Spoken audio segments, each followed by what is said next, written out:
Subscribe કરો એ high news India ચેનલને, પછી યુટ્યુબ એપ પર બેલ આઇકોનનું બટન દબાવો અને નિહાળો એ high news India channel. Vav Tharad જિલ્લામાં થોડા દિવસો પહેલા દારૂ ભરેલી ક્રેટા કાર સાથે પીલુડા કરબોન રોડ ઉપર સર્જાયેલા ગંભીર અકસ્માતમાં 2 લોકોના મોત નીપજ્યા હતા અને પ્રાથમિક માહિતીમાં એટલું જાણવા મળ્યું હતું કે ગફલત ભર્યા ડ્રાઇવિંગને કારણે અકસ્માત સર્જાયો હતો.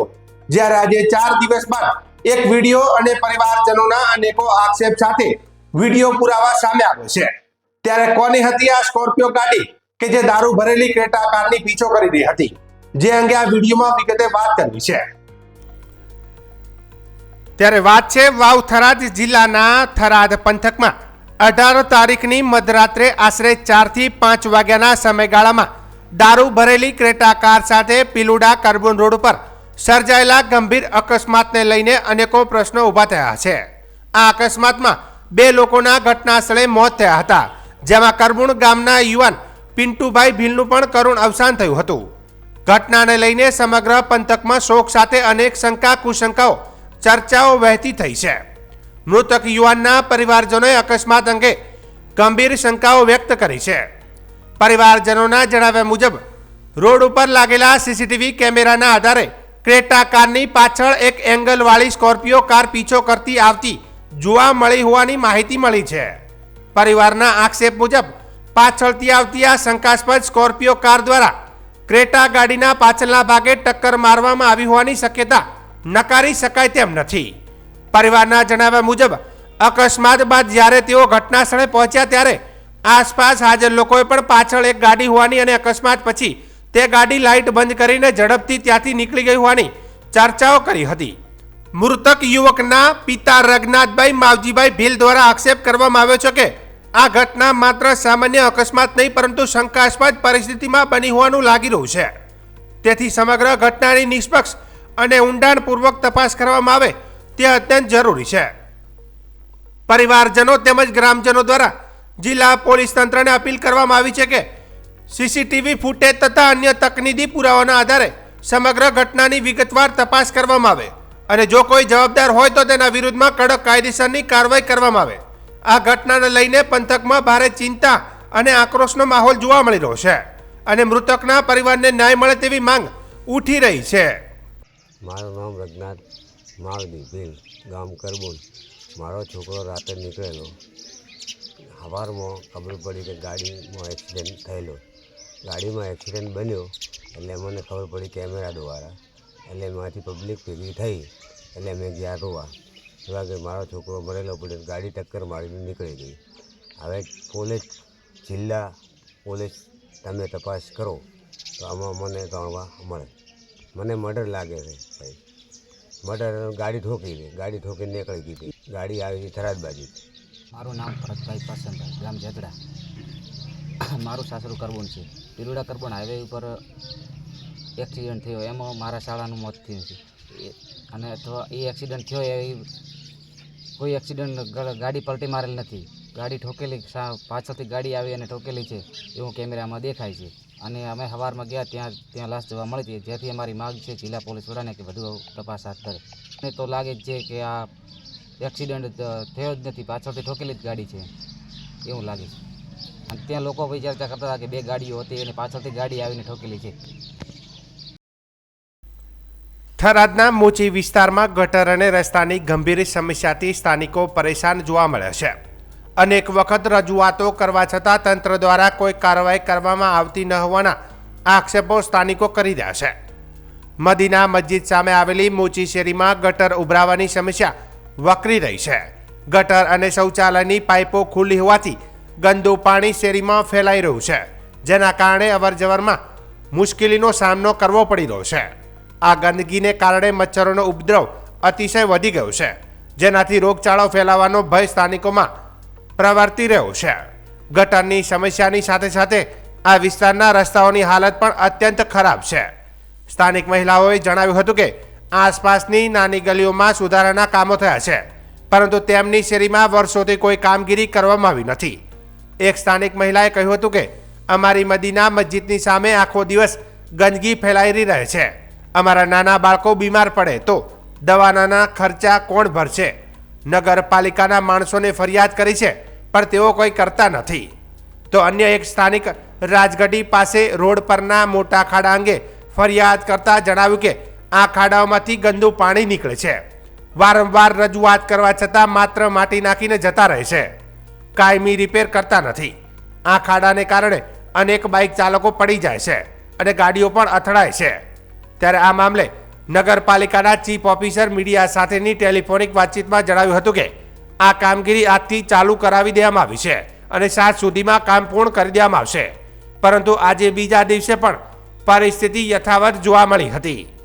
મદીના મસ્જિદની હોમે ગલી મોચી શેરીની છે, યો આગળ ગટર કેવી ગંદકી છે, બહાર ગટરનું ભૂંગળું સંડાસ છે, ગટર જાજુ એનું ભૂંગળું ફેલાય છે, અંદર ગંદકી આવે, ગટરમાંથી મચ્છરીઓ, ગટરનો કોઈ ઇલાજ નહીં થતો, નહીં રોડનો કોઈ ઇલાજ થતો, કોઈ વસ્તુ કોઈ ધ્યાન નથી આવતું. નાની નાની ગલીઓ સુધારો થયો છે, પણ અમારી શેરીમાં કોઈ કેટલા વર્ષોથી નથી આવતી. એવી ગંદકી, એવી મચ્છર કેટલી વખત અમારી મસ્જિદની મદીના મસ્જિદની સામે એકલી ગંદકી આખો દાડો હેડે છે. અમારે હેડવું સીટ નાખો, આ બુઢો મુસાફરી હેડો છો. અમારા નાના બચ્ચા બીજો મોટો થાય તો ચૂંટ દવાખાના ખર્ચા ભરે, રોજ બીમારી હોય. આ બોલે આવે છે કચરાનો ભાઈમાં તો મારો પર ગમે છો કરો ભાઈ, તમે નગર પંચાયતમાંથી આવો તમે છોકરા કીધું આ ગંદકીમાં રહેવું છે તે અમારે બારે બેહાતું નથી. આપણે રાજગઢીની બાજુમાં સામે રોડ ઉપર ખાડો પડ્યો છે અને તેમાંથી ગંદકી ભરી પાણી નીકળે છે. વારંવાર રજૂઆત કરી પણ આવીને ખાલી માટી નાખીને પૂરીને જતા રહે છે, રિપેર કરવામાં આવતો નથી. અત્યારે દેખો આ ખાડાની આમાં કેટલા બાઇકવાળા પડે છે અને ગાડીઓ પણ ભટકાય છે આ ખાડામાં, તોય રિપેર કરવામાં આવતો નથી. જેમ બને તેમ યુદ્ધના ધોરણે તાત્કાલિક ખાડો પૂરવામાં આવે. નગરપાલિકામાં નથી એ કે એમ કહે છે કે ત્યાં લેખિતમાં રજૂઆત કરો કે માણસોને કીધું છે અહીં કામ કરવા આવ્યા હતા અહીંયા કે આ રીતનો ખાડો એ કે ત્યાં લેખિતમાં આપવું પડે, એમ કે રૂબરૂ નહીં કહેવાનું. બનાસકાંઠા જિલ્લાના દાંતીવાડા ડેમની મુખ્ય કેનાલમાં આજે વહેલી સવારે મોટું ગાબડું પડ્યું હતું. અંદાજે 30 થી 40 ફૂટનું આ ગાબડું પડતા હજારો લીટર પાણી બનાસ નદીમાં વહી ગયું હતું. ઘટનાની જાણ થતાં દાંતીવાડા ડેમના અધિકારીઓ દ્વારા તાત્કાલિક ધોરણે ગાબડાનું સમારકામ શરૂ કરી દેવામાં આવ્યું છે. આ ગાબડું ડેમથી માત્ર 15 થી 20 મીટરના અંતરે પડ્યું હતું, જેના કારણે મોટા પ્રમાણમાં પાણીનો વ્યય થયો હતો. અધિકારીઓ દ્વારા સમારકામ યુદ્ધના ધોરણે ચાલી રહ્યું છે. આ કેનાલ બનાસકાંઠા તેમજ પાટણ જિલ્લાના કુલ 6 તાલુકાના ખેડૂતો માટે સિંચાઈના પાણીનો સ્ત્રોત છે. આ ઉપરાંત પીવાના પાણી માટે પણ તેનો ઉપયોગ થાય છે. સિંચાઈ માટે બનાસકાંઠા જિલ્લાના કુલ 61 ગામોમાં 26,134 હેક્ટર વિસ્તારને પાણી પૂરું પાડવામાં આવે છે, જ્યારે પાટણ જિલ્લાના 49 ગામોમાં 19,689 હેક્ટર વિસ્તારને કેનાલ મારફતે પાણી પહોંચાડવામાં આવે છે. પીવાના પાણીની વાત કરીએ તો પાલનપુર, ડીસા અને દાંતીવાડા તાલુકાના કુલ 87 ગામડાઓને ડેમનું પાણી પૂરું પાડવામાં આવે છે. સાહેબ, ચોમાસા દરમિયાન હું મામલતદાર સાહેબના ટચમાં 15 દિવસ સતત રહ્યો છું. બસ જ્યારે 602નું 3નું લેવલ થયું ને ત્યારે મામલતદાર સાહેબને મારે રોજ વાત થતી કે સરપંચ આમ કરજો તેમ કરજો. આટલી બેદરકારી થઈ તો મને કોઈ જાણ કરવામાં આવી નથી. મને સવારમાં તલાટી દ્વારા જાણ કરવામાં આવી કે એક ગેટ ખોલવાનો છે સરપંચની નદીમાં, પહેલું જ ગામ કે તમારું આવે છે, તો કોઈ જાન માન હાલી નુકસાન ના થાય ને એટલી ખાતરી રાખી અને તમે નદીમાં જઈ અને કોઈ માણસ હોય કે પશુ હોય તો બહાર કાઢી દેજો. બસ હા, આટલી સૂચના મને મળી છે. બાકી સર ડેમ ઉપર ડેમમાં આટલું ગાબડું પડી છે કે કોઈ મોટી હોનારત થાય તો સીધું પહેલું જ મારું ગામ આવે છે. આપ આવ્યા છો, પ્રવેશ આપ્યો છે? ના, હજી મને પ્રવેશ નથી આપ્યો. બસ શું કહેશો, દર વર્ષે ચકાસણી થાય છે સાહેબ? ડેમનું રિપેરિંગ કામ, સમારકામ કરવું પડે. આટલો મોટો ડેમ છે, બનાસકાંઠાનું છે, જીવાદોરી છે, બરાબર છે ને? હા, અને કેનાલમાં ગાબડું પડ્યું છે. કેનાલ કાલની વાતથી બંધ કરવામાં આવી છે ને જાહેર પબ્લિકને કોઈ જાણ કરવામાં નથી. ભાઈ આ શું તંત્ર ચાલે છે? બસ શું કોની જવાબદારી હોય છે? જવાબદારી ડેમ ખાતાના અધિકારીઓની. હા, શું કહેશો, કેવા પ્રકારના પગલાં લેવા જોઈએ? હું તો કહું છું કે ભાઈ એમને જે આ આટલી વસ્તુ રહેશે ને આ કુદરતી હોનારત જ કહેવાય એક જાતની, એમાં એમને યોગ્ય જાળવણી રાખવી પડે અને એમને યોગ્ય પગલાં લેવા જ પડે. બસ એમાં આ તો કદાચ ડેમ ફૂટી જાય, આજે આટલું મોટું ગામડું છે કાલી ડેમ ફૂટી જાય તો અમારું શું થાય નીચાના ગામડાનું? માટે કેવી કાર્યવાહી કરવી? જવાબદારોને એમ કે ભાઈ તમારી જવાબદારીનું ભાન રાખો. બસ હા, અમે હા હેમરાજભાઈ મેઠાભાઈ ગોહિલ, સરપંચ નવદોદરા બ્રાહ્મણ ગુરુગ્રા પંચાયત. એમ ચૌધરી, આપનો હોદ્દો? નાયબ કાર્યપાલક ઇજનેર. સાહેબ, ગાબડું ક્યારે પડ્યું હતું? સવારે 7 વાગે આપણે સીપેજ આ કેનાલ જ્યારે બની ત્યારથી આપણે રિપેરિંગનું એસ્ટિમેટ બનાવી દીધું છે ટેન્ડર થઈ ગયા પણ પાણીની સિઝન ચાલુ હોય રિપેર થયેલ નથી અને એરી આપણે વિધિન 2 ડેઝમાં માટીકામ કરીને આરસીસી લાઇનિંગ થઈ જશે. અચાનક ગાબડું પડ્યું હતું કે પહેલા સીપેજ નહીં, આ સીપેજ પોર્ટ હોલ્સના કારણે અને 800 ક્યુસેક પાણી ચાલુ હતું એના કારણે પ્રેશરાઇઝ. કેટલું પાણી અત્યાર સુધી વેડફાયું છે? 1200 ક્યુસેક જેટલું પાણી અત્યારે પાણી વેડફાઈ રહ્યું છે? ના, આર્ય સીપેજનું છે માત્ર 20 ક્યુસેક જેટલું. એ આપણે હેડઅપ કરીને ડીવોટરિંગ કામ થઈ જશે. સાહેબ, દરવાજાઓ નવા નાખે છે છતાં પણ અત્યારે આ પાણી જે નીકળી રહ્યું છે કોઈ ફોલ્ટ થયો છે? નહીં, એ રબલ સીલ હોય ને એનું છે, કોઈ એ ફોલ્ટ નથી. દર વર્ષે સરકાર દ્વારા પૈસા ફાળવવામાં આવે નહીં, આ જગ્યાએ આપણે કોઈ એવું કામગીરી અત્યાર સુધી કરેલ નથી. એનું રિપેરિંગનું કામ હવે કામગીરી શરૂ કરવાની ટેન્ડર થઈ ગયું છે. કેનાલ ઉપર પણ અનેક ગ્રાન્ટો પણ આપવામાં ના, મુખ્ય કેનાલ ઉપર રિપેર કામની લાઇનિંગની કામગીરી હવે જ થવાની છે. બ્રિક મેશનરીની આપણે હતી અને હવે આરસીસી લાઇનિંગનું કામ થવાનું છે. જૂની કેનાલ છે, હા, રિપેર કરવામાં જ નથી આવી. રિપેર એટલે કેવી કોઈ જગ્યાએ જરૂર પડે તો, બાકી તો પાર્શિયલ કટિંગ બેન્કિંગ પોર્શન હોય એટલે વધુ સારી કેનાલ છે. કેટલું મોટું ગાબડું એમાં છે અંદાજે? આ 30 મીટરનું ગાબડું છે આપણે, 30 થી 40 મીટરનું. આટલું મોટું ગાબડું કરવાનું કારણ શું? કારણ એ પોર્ટ હોલ્સના સીપેજ થવાના કારણે. કેટલા દિવસમાં રિપેરિંગ થઈ ગયું છે? 4 દિવસની તો અંદર. આ શિયાળુ સિઝન માટે જે પાણી હતું હા, કેટલા દિવસ બંધ રહેશે? આમ 4 દિવસ 4 દિવસમાં રિપેર થઈ જશે? રિપેર થઈને પાણી ચાલુ થઈ આ જશે. ગાબડું પડવાથી કોઈ ડેમના દરવાજા ના, કોઈને કોઈ નુકસાન ડેમને નથી. શું આ મામલે ઉચ્ચ અધિકારીઓ જોડે વાત થઈ? હા, દરેક સર સાથે વાત થઈ ગઈ છે. કલેક્ટરનું કહેવું છે કે અમને તો ખ્યાલ જ નથી આવતું. નહીં, દરેક વસ્તુની જાણ કરેલી જ છે દરેક અધિકારીને. વાવ સુઈગામ હાઈવે પર આવેલ 4 રસ્તા નજીક શનિવારે બપોરે સર્જાયેલા માર્ગ અકસ્માતમાં એક આધેડ બાઇક ચાલકનું ઘટના સ્થળે જ મોત નિપજતા વિસ્તારમાં શોકની લાગણી ફેલાઈ ગઈ છે. અકસ્માત બાદ સ્થળ પર લોકોના ટોળા ઉમટી પડ્યા હતા. મળતી માહિતી મુજબ 4 રસ્તાથી ચાંદરવાદ તરફ જઈ રહેલા બાઇક ચાલકને પાછળથી આવતી સ્વિફ્ટ કારે અડફેટે લીધા હતા.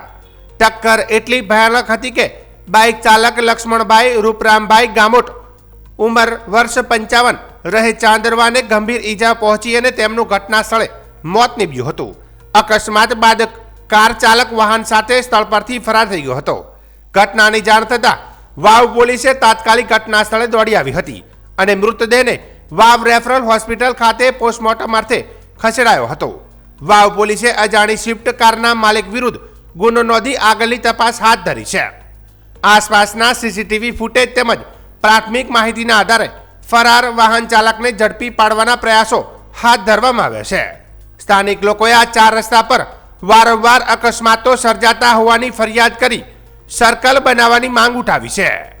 તેમનું કહેવું છે કે ટ્રાફિક અને સર્કલની સુવિધા ઊભી કરવામાં આવે તો અકસ્માતોની સંખ્યામાં નોંધપાત્ર ઘટાડો થઈ શકે છે અને હાલ સમગ્ર વિસ્તારમાં શોકનો માહોલ છવાયેલો છે અને પોલીસે વધુ તપાસ હાથ ધરી છે.